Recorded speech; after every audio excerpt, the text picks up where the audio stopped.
ಇನ್ನು ಯಾದಗಿರಿ ಜಿಲ್ಲೆಯಲ್ಲಿ ಪರಿಸ್ಥಿತಿ ಹೆಂಗಿದೆ ಅಂತ ಅಂದ್ರೆ ವರ್ಣಾರ್ಭಟಕ್ಕೆ ಪಾಪ ಅಲ್ಲೋಲ ಕಲ್ಲೋಲ ಆಗಿ ಹೋಗ್ಬಿಟ್ಟಿದೆ ಅಲ್ಲಿನ ಜನರ ಜೀವನ.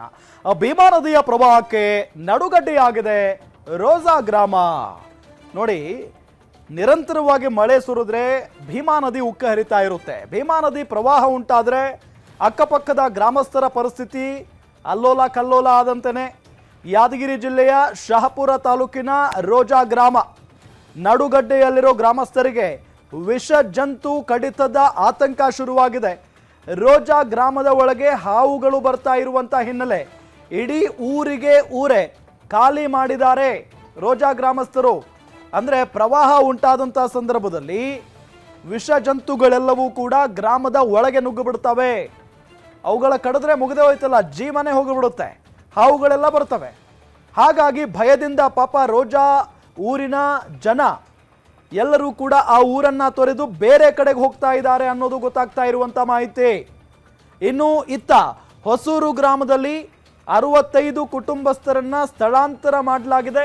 ಕಾಳಜಿ ಕೇಂದ್ರದಲ್ಲಿ ಆಶ್ರಯವನ್ನ ಪಡಿತಾ ಇದ್ದಾರೆ 250 ಮಂದಿ ಅನ್ನೋ ಮಾಹಿತಿಯು ಕೂಡ ಲಭ್ಯ ಆಗ್ತಾ ಇರೋದಂತೂ.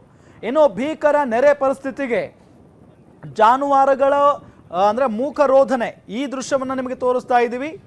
ಪಾಪ ಮೇಕೆಗಳೆಲ್ಲ ಹೆಂಗಾಗ್ಬಿಟ್ಟಿದೆ ಅಂತ ಅಂದರೆ ಪರಿಸ್ಥಿತಿ, ನಿರಂತರವಾಗಿ ಮಳೆ ಸುರಿತಾ ಇರುವಂಥ ಹಿನ್ನೆಲೆಯಲ್ಲಿ ಒಂದು ಕಡೆ ಕೊಟ್ಟಿಗೆಯಲ್ಲಿ ಕಟ್ಟಣಪ್ಪ ದನ ಕರುಗಳನ್ನು ಅಂತ ಅಂದರೆ ಅಲ್ಲೂ ನೀರಿದೆ. ಇದ್ರ ಜೊತೆಗೆ ಹೊರಗಡೆ ಮೇಯ್ಸಕ್ಕೆ ಕರ್ಕೊಂಡು ಹೋಗೋಣ ಅಂತ ಅಂದರೆ ಅಲ್ಲೂ ನೀರಿದೆ. ಮಳೆ ನಿರಂತರವಾಗಿ ಬರ್ತಾ ಇದೆ. ಹೀಗಾಗಿ ಜಾನುವಾರುಗಳ ಪರಿಸ್ಥಿತಿ ಅಲ್ಲೋಲ ಕಲ್ಲೋಲ ಆಗಿ ಹೋಗ್ಬಿಟ್ಟಿದೆ. ನಿಮಗೆ ದೃಶ್ಯದಲ್ಲಿ ನಾವು ತೋರಿಸ್ತಾ ಇದ್ದೀವಿ. ಒಂದು ಗ್ರಾಮದ ಒಳಗಡೆ ಹಾವು ಬಂದಿರೋದು, ಹಾವನ್ನು ಹಿಡಿದಿದ್ದಾರೆ ಆ ಗ್ರಾಮಸ್ಥರು, ಅದನ್ನು ತೋರಿಸ್ತಾ ಇದ್ದಾರೆ ಕೂಡ. ಸೊ ಆ ನಿಟ್ಟಿನಲ್ಲಿ ಪರಿಸ್ಥಿತಿ ಇದೆ. ಹೆಂಗೆ ಬದುಕೋಣ ಸ್ವಾಮಿ ನಾವು ಇಲ್ಲಿ ಅಂತ ಹೇಳಿ ಭಯದಿಂದ ಕೇಳ್ತಾ ಇದ್ದಾರೆ ಪಾಪ. ಇದರ ಜೊತೆಗೆ ಈಗ ಊರೇ ಖಾಲಿ ಮಾಡ್ಕೊಂಡು ಬೇರೆ ಕಡೆಗೆ ಸ್ಥಳಾಂತರ ಆಗ್ತಾ ಇದ್ದಾರೆ.